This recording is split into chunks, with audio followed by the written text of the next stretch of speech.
तो इस वाले पद में जो है गोपियां उद्धव के द्वारा उपदेश दी गई निर्गुण भक्ति का खंडन कर उन्हें निरुत्तर कर देती हैं। कहने का अर्थ है कि इतने तर्क वितर्क के बाद उद्धव जो है गोपियों के सामने कुछ भी कह नहीं पाती हैं। और फिर गोपियां उद्धव से कहती हैं, जब उद्धव बार बार गोपियों को ब्रह्म का उपदेश देते हैं तो वे निर्गुण भक्ति भावना के लिए गोपियों को प्रेरित करते हैं। इससे गोपियां जो है उद्धव से कहती हैं, निर्गुण कौन देश को वासी, कहती हैं कि ये बता दो मुझे कि जिस निर्गुण ब्रह्म की, ईश्वर की तुम आराधना करने के लिए हमें बता रहे हो, ये किस देश में रहता है। वासी माने किस देश में ये निवास करता है, किस स्थान पर रहता है।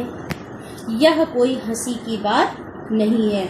मतलब गोपियां कहती हैं कि हे उद्धव, तुम ये मत समझ लेना कि हम तुमसे कोई मजाक कर रहे हैं। हम ये जानना चाहते हैं कि जिस ब्रह्म के ज्ञान के लिए, साधना के लिए तुम हमसे कह रहे हो, ये निर्गुण ब्रह्म जो है ये किस देश में रहता है। मधुकर कहीं समुझाई सौह दे। मधुकर माने होता है भौरा, और मधुकर यहाँ पर उद्धव के लिए भी आया है। जरा मुझे ये बता दो कि हम ये जानना चाहते हैं कि जो तुम भौरे के रूप में यहाँ आ गए हो और समुझाई सौदे और अपनी सौगंध देते हुए उद्धव को कहती हैं कि बूझती सांच ना हंसी, कहते हैं कि मुझे सच सच बता दो, हम कोई हंसी मजाक नहीं कर रहे हैं। कौ है जनक, कि इस निर्गुण ब्रह्म का पिता कौन है। कौन है जननी, इस निर्गुण ब्रह्म की माता कौन है, अर्थात इस ब्रह्म को उत्पन्न करने वाला कौन है। कौन नारी को दासी, कहते हैं कि नारी माने पत्नी, कौन इस ब्रह्म ज्ञान की पत्नी है, मतलब जिसका तुम हमें आराधना करने के लिए कह रहे हो, इसकी पत्नी और दासी कौन है। यहाँ तक क्लियर होगा सभी को। कहते हैं कि कैसो वरण वेश है कैसो, कहते हैं वरण माने होता है रंग, कहते हैं कि यह भी बताओ कि उसका रंग कैसा है, कैसी उसकी वेशभूषा है। के ही रस में अभिलाषी, मतलब अभिलाषा माने इच्छा, उसे किस रस में अत्यधिक रुचि है, अर्थात उसे कौन सा रस अच्छा लगता है। पावेगे पुण्य कियो आपनो जो रे करगो गासी, गासी माने होता है छल, पावेगे माने पाओगे, पुण्य माने पुण्य। कहते हैं कि यदि तुम सच सच का ना बताकर मुझसे छल कपट करोगे तो तुम्हें कोई भी पुण्य प्राप्त नहीं होगा। उद्धव गोपियों जो है उद्धव से कहती हैं कि यदि तुम सच सच ना बताकर कुछ छल कपट करोगे तो अपने किए पाप का फल जो है भोगोगे। सुनत मौन हवे रहियो बावरे, सूरदास जी कहते हैं कि गोपियों के इन प्रश्नों को सुनकर उद्धव की सारी बुद्धि जो है वो बिल्कुल क्षीण हो गई है, अर्थात बिल्कुल नष्ट हो गई है। सूर सबे मति नासी, मति माने होता है बुद्धि, नष्ट माने नष्ट हो गई है। रहियो बावरे मतलब बिल्कुल गोपियों की बातें सुनकर उद्धव जो है वो खुद भी बावरे अर्थात बिल्कुल पागल के समान हो गए हैं। उसके पास निर्गुण संबंधी इन प्रश्नों का कोई उत्तर नहीं था।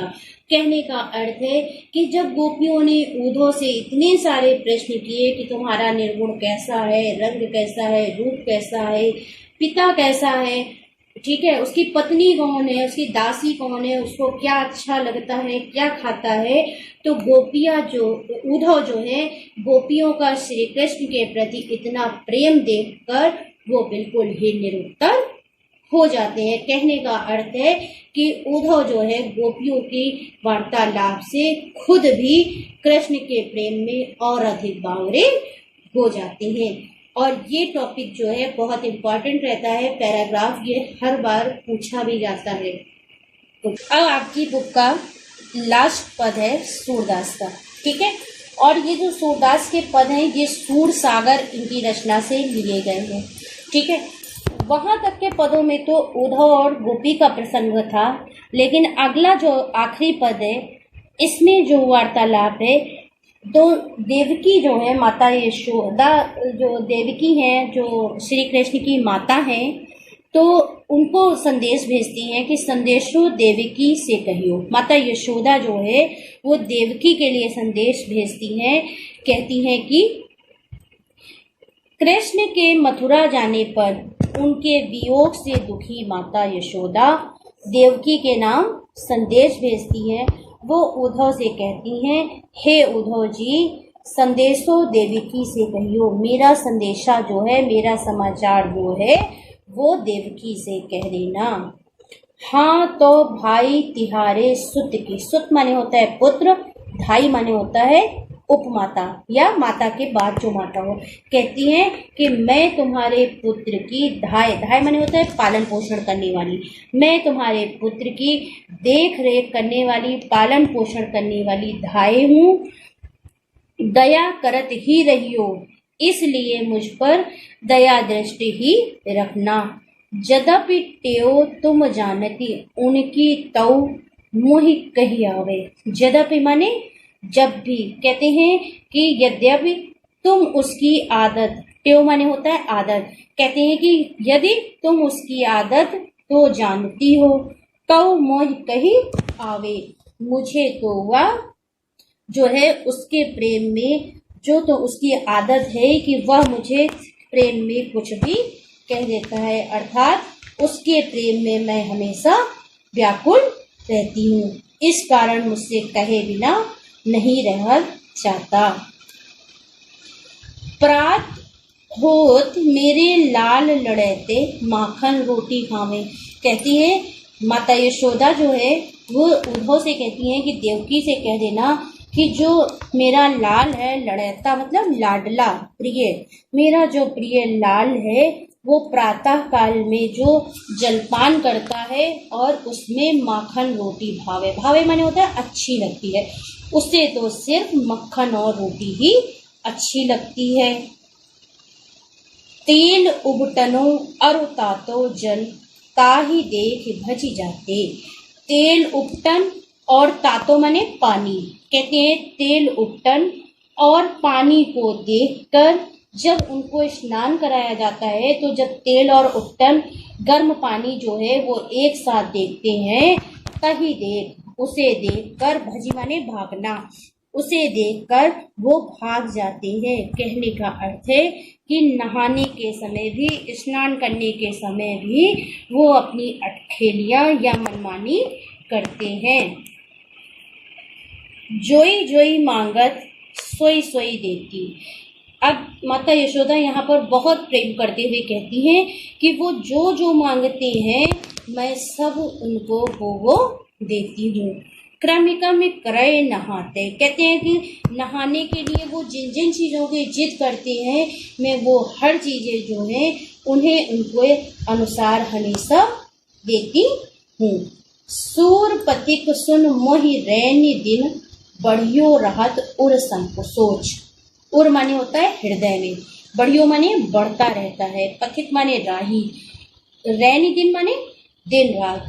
तो सूरदास जो है, सूर पथिक जो है, कहते हैं कि उद्धव जी देवकी जी से यह भी कहना कि मथुरा की ओर जाने वाले यात्रियों के मुख से यह समाचार सुनती हूँ कि सुंदर केशों वाला मेरा लाडला मनमोहन दिन रात बढ़े, बढ़ियो राहत उर सोच। कहते हैं कि जितने भी मुसाफिर मथुरा की ओर से आने वाले यात्रियों के मुख से यह समाचार सुनती हूँ कि सुंदर केशों वाला मेरा मोहन खाना पीना निहाना आदि कार्यों में संकोच करता रहता है। हो करत संकोच, कहते हैं कि यह सोचकर मेरी जो हृदय की चिंता है वो दिन रात जो है वो बढ़ा करती है।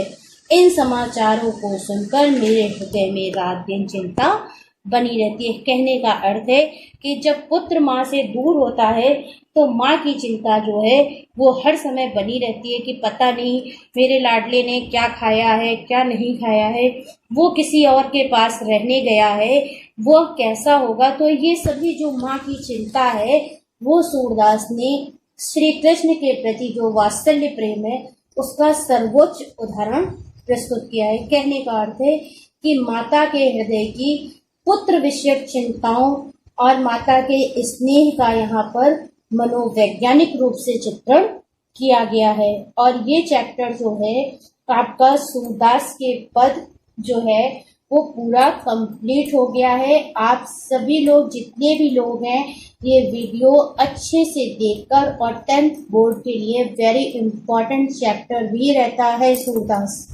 ठीक है, ओके, गुड बाय।